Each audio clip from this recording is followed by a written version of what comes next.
Well, I just picked up a new machine today. I got it for free, of course. Um, this was a friend of mine who collects junk like I do, only he does it professionally. And he gave me 3 laptops, and this is one of them.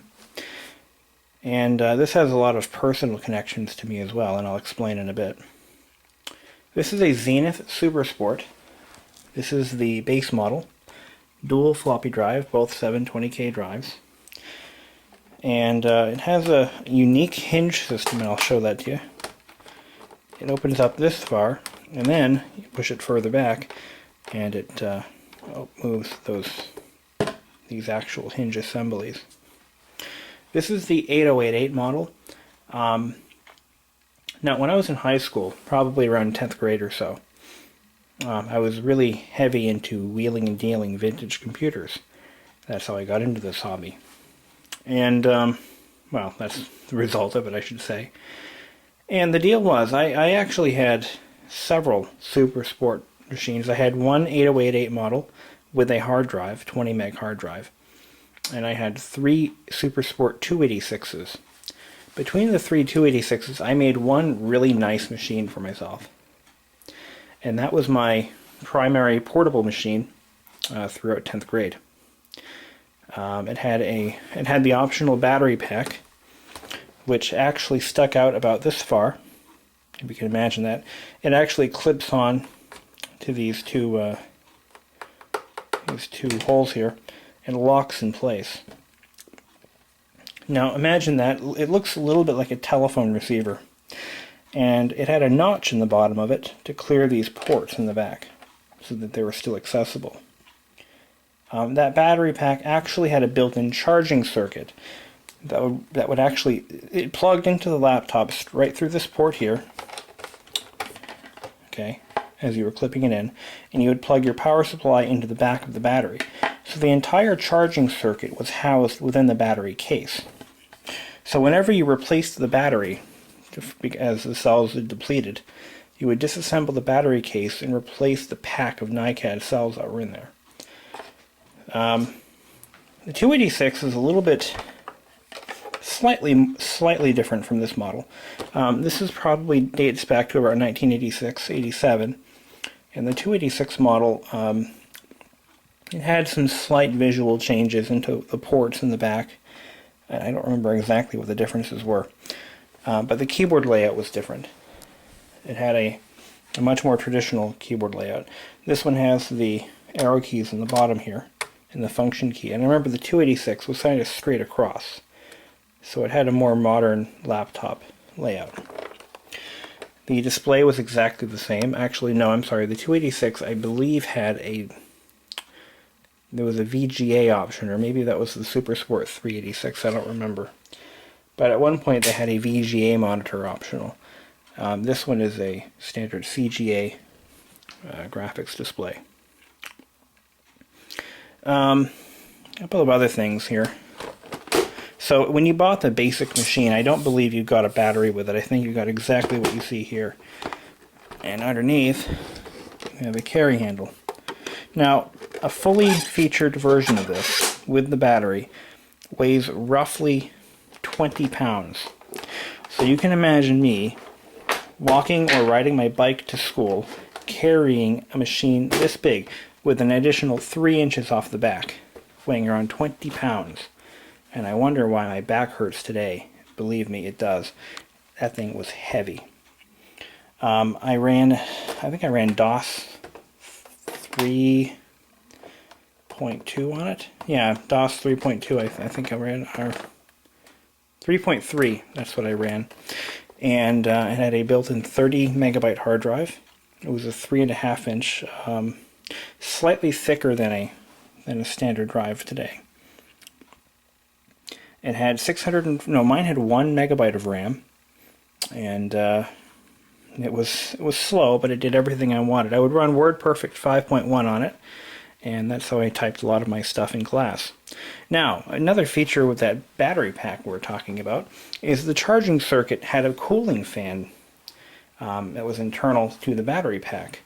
So I didn't realize this until all of a sudden I must have been working it a little hard one day, and I was in class, and my laptop started making, in addition to the whining of the hard drive, a loud high-pitched whine, turns out, was the cooling fan in the battery.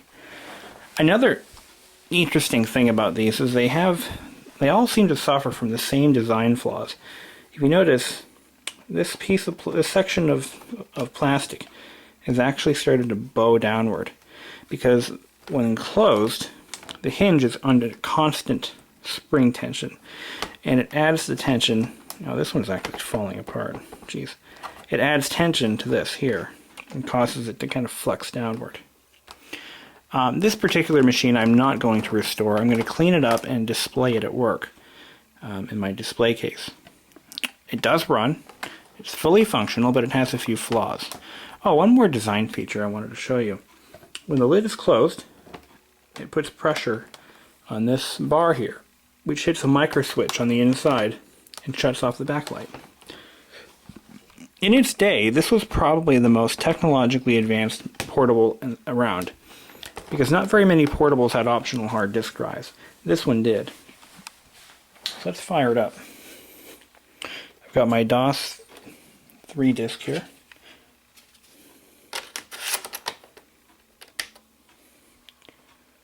Now, you can see it with the camera, which is good. This machine obviously has some electrical problems. The backlight is failing, which usually takes around 20 years. Considering it's, what, 24 years old now. It's not unlikely. Now, these early laptop displays were very similar. They used a similar technology to Timex Indiglo watches for backlighting. And what you're seeing here is the first time I've ever seen one reach the end of its life. But what you're seeing on camera is exactly what I'm seeing here. This is not a frequency issue between the camera and the monitor. So it boots right up relatively quickly. I believe this system has around 640K of RAM.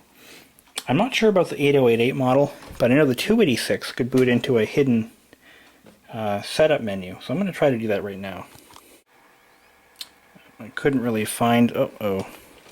I may have ruined my disk. Anyhow, this machine did not have a battery life indicator. You had a low power indicator. That was it. And if I remember correctly, the one I had, the battery was relatively decent. And I could get up to... Uh-oh. I think I trashed my only low-density DOS disk by turning the machine on and off. Yikes, this is the only one I have. That's not good.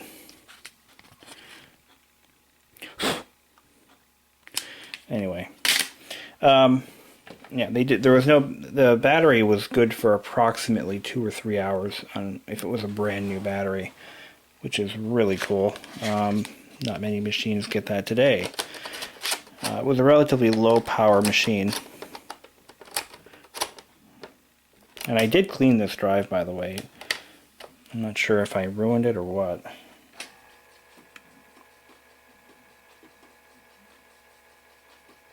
Oh, it's booting. That drive is definitely worn out. This machine must have a million and a half hours on it. I mean, honestly, the backlight actually went out. Now it's not even coming on. So, that's not good. This machine is definitely at the end of its lifespan. 20 some odd years and God knows how many hours of use. But it still turns on. Okay, well, we have very little backlighting here, so we're going to go ahead and try some old games that I've had since I was about 5. Here's a game called Pipeline. It's a really neat game.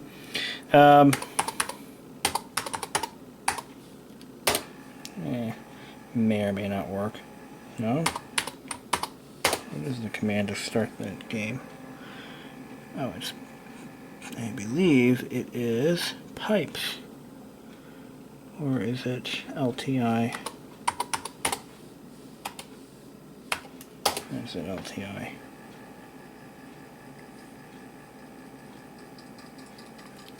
Oh.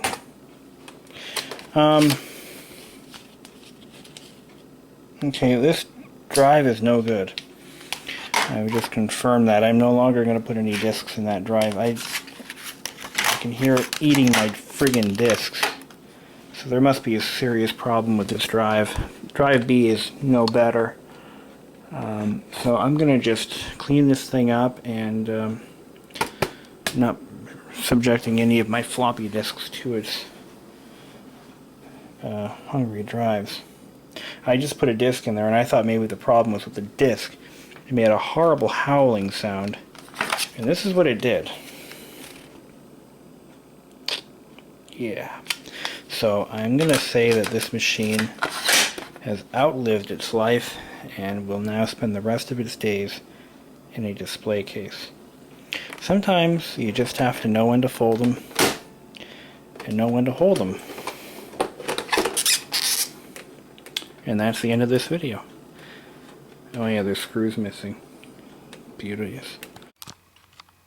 Well, I took a closer look at the Zenith to determine why the drive was making all that noise. And to my horror, this is what I found. Not sure if you can see in camera here, but that little square thing hanging down is the top head. The adhesive had failed, causing the head to literally break away from the top pressure pad. And unfortunately, that's what caused the destruction to some of my most valued floppy disks. So, that just sucks. I could probably fix it, but I have no reason to. I'm going to just put it all back together and put it on display. That's it. And because if it wasn't, I mean, both floppy drives have the same problem, and the backlight doesn't quite work properly. So, yeah, I'm not going to waste any more time on that. This is what the Zenith looks like on the inside. Really not much to see. Here's the haze modem. It is a real haze. They used to be the de facto modem company, it seems. PC speaker. And this is a memory upgrade slot. And unfortunately was never utilized in this machine. That would bring it up to about 1 megabyte or so. There's the 5-pin DIN keyboard connector. The hard disk drive connectors for the optional hard drive that was never installed. And your 2 floppy drives. That's it.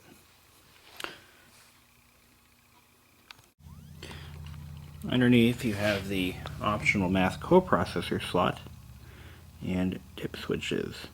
These are for BIOS settings.